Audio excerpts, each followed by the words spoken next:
यानी कि एनएसए जो लगाया गया वो हट भी सकता है। ऐसा अगर कोई पत्रकार इस तरह से चुनी हुई सरकार को गिराने की धमकी देता है कि मैं इतना दिनों के अंदर चुनी हुई सरकार को गिरा दूंगा, तो ये तो उचित नहीं।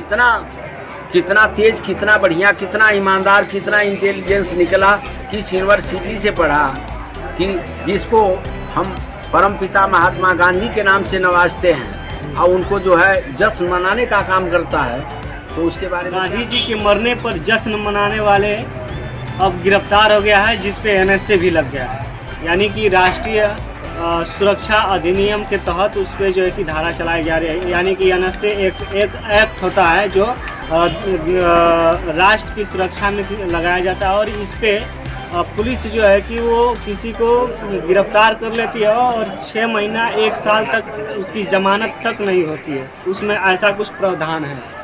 वकील साहब हमारे साथ मौजूद हैं, इनसे हम जानने का प्रयास करेंगे कि जो मनीष कश्यप जब तमिलनाडु पुलिस ने लगाई एनएसए उस पर, तो फिर जो है कि वो जाकर दिल्ली में वो कोर्ट में अपील दायर किया कि हमको जो है कि राहत मिल जाए, लेकिन जो कोर्ट है वो उनको राहत देने के लिए तैयार नहीं है। तो सबसे पहले हम जानने का प्रयास करेंगे आखिरकार एनएसए में क्या क्या होता है, क्या क्या नियम है। ये सबसे पहले आपका स्वागत है।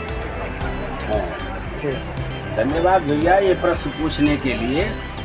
और ये हमारे देश का संविधान कानून ये है कि हमारे देश के नागरिक, हमारी व्यवस्था जो है सुदृढ़ रहे। इसके लिए अगर कोई गलत तरीके से कोई काम करता है तो उस पर अंकुश लगाने के लिए विभिन्न व्यवस्थाओं का प्रयोग किया जाता है। तमिलनाडु की घटना को जो है बिहार में मनीष कश्यप द्वारा हाईलाइट किया गया। इसके बाद तो जांच पड़ताल के बाद अब ये न हमने प्रत्यक्ष देखा है, न प्रत्यक्ष इस तरह की बात को हमने सुना है।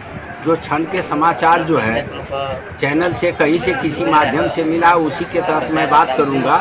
भरोसा और विश्वास उस बात पर किया जाता है, उस स्टेटमेंट पर किया जाता है, उस कार्रवाई पर किया जाता है जिसको आदमी देखे रहता है और प्रत्यक्ष रूप में सुने रहता है। क्या वकील साहब ऐसा हो सकता है कि किसी भी व्यक्ति पर अगर एनएसए लग गया तो उसको हटाया भी जा सकता है, ऐसा कुछ नियम है क्या? नहीं, अब राष्ट्रीय सुरक्षा अधिनियम के तहत अगर कार्रवाई कर दी गई है तो अब ये नहीं कि अब एनएसए के तहत उसको गिरफ्तार कर लिया गया और कोर्ट में पेश कर दिया गया, नहीं जेल में बंद कर दिया गया और वही प्रक्रिया फाइनल हो गई। अब एनएसए लगाने के बाद जो है विभिन्न एजेंसियां उस पर जांच करेंगी, अपना रिपोर्ट देंगी। हो सकता है कि त्रुटिवश एनएसए लगा दिया गया हो, भ्रमवश लगा दिया गया हो, या किसी हैवी पक्ष के दबाव में लगा दिया गया हो, किसी पॉलिटिकल व्यवस्था पर लगा दिया गया हो। तो इसलिए एनएसए लगा देने का मतलब ये नहीं कि वो राष्ट्रीय सुरक्षा अधिनियम के तहत पाबंद करके बंद कर दिया गया तो उसको यानी जीवन पर्यंत जो है जेल में ही रहना पड़े या नहीं, उसको सजा हो गई। उस पर विभिन्न एजेंसियां जांच करेंगी। अगर उसके ऊपर लगाया गया एनएसए में कोई कमी आती है तो वो रिवर्ट भी हो जाएगा, समाप्ति भी हो जाएगा। अच्छा, यानी कि छूट जाएगा। यानी कि एनएसए जो लगाया गया वो हट भी सकता है? बिल्कुल हटेगा भाई। अगर गलत लग गया है, ये हमारे ये स्टेट गवर्नमेंट या भारत सरकार की जो भी एजेंसियां उस पर जांच करेगी ना, न्यायालय उसका जांच कराएगा ना। हमारे देश का संविधान ये है कि निर्दोष व्यक्ति जो है, निर्दोष व्यक्ति को सजा न मिल पाए, उसको कोई कष्ट न दिया जाए, इसलिए तमाम न्यायालय जो है उसकी जांच कराएगा। केवल एनएसए लगाने से जो है अब वो राष्ट्रीय सुरक्षा अधिनियम लगने का मतलब कि वो उतना बड़ा अपराधी नहीं हो गया।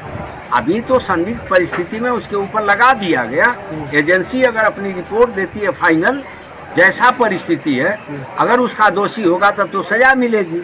अगर निर्दोष होगा, अगर ये एनएसए की कार्रवाई उसके ऊपर गलत तरीके से लग गई है तो वापस भी हो जाएगी, ऐसी कोई बात नहीं। तमाम सारे हमारे पे कमेंट आ रहे हैं कि क्या कोई अगर पत्रकार है तो क्या दावा ठोक सकता है कि किसी भी कोई भी मुख्यमंत्री अगर है तो क्या उनका कहना है कि 140 दिन में आपकी सरकार को मैं गिराने का काम करूंगा, ऐसा कोई पत्रकार दावा ठोक सकता है?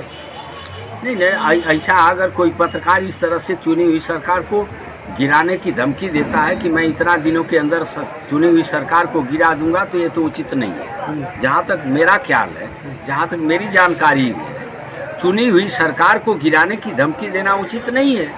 अगर मनीष कश्यप द्वारा इस तरह से कहा गया है तो ये नहीं कहा जाना चाहिए, और कह दिए हैं तो उसके लिए उनको प्रायश्चित करना चाहिए, उसके लिए कोर्ट में क्षमा याचना करना चाहिए। तमाम व्यवस्थाएं हैं। अब कहीं फंसाने की बात है, कहीं एफआईआर से आप जेल जाते हैं तो कहीं जेल से छूटने की भी धाराएं हमारे पास हैं, जो जिसका प्रयोग करता है उसके मुताबिक वो आगे बढ़ता है। अच्छा, ये एक सवाल और है कि मनीष कश्यप जो हैं वो कह रहे हैं कि एक वीडियो में कि गांधी जी के मरने पे हम लोग जो है कि दुख नहीं जताते, हम लोग जश्न मनाते हैं। तो यह क्या शोभा देता है एक पत्रकार को? यानी एक पत्रकार अब इससे बड़ा क्या बोल सकता है कि महात्मा गांधी को क्या उपाधि मिली है, ये हमारा देश ही नहीं जानता, प्रदेश ही नहीं जानता, हम आप ही नहीं जानते, विश्व जानता है कि परमपिता महात्मा गांधी की उपाधि उनको क्यों दी गई।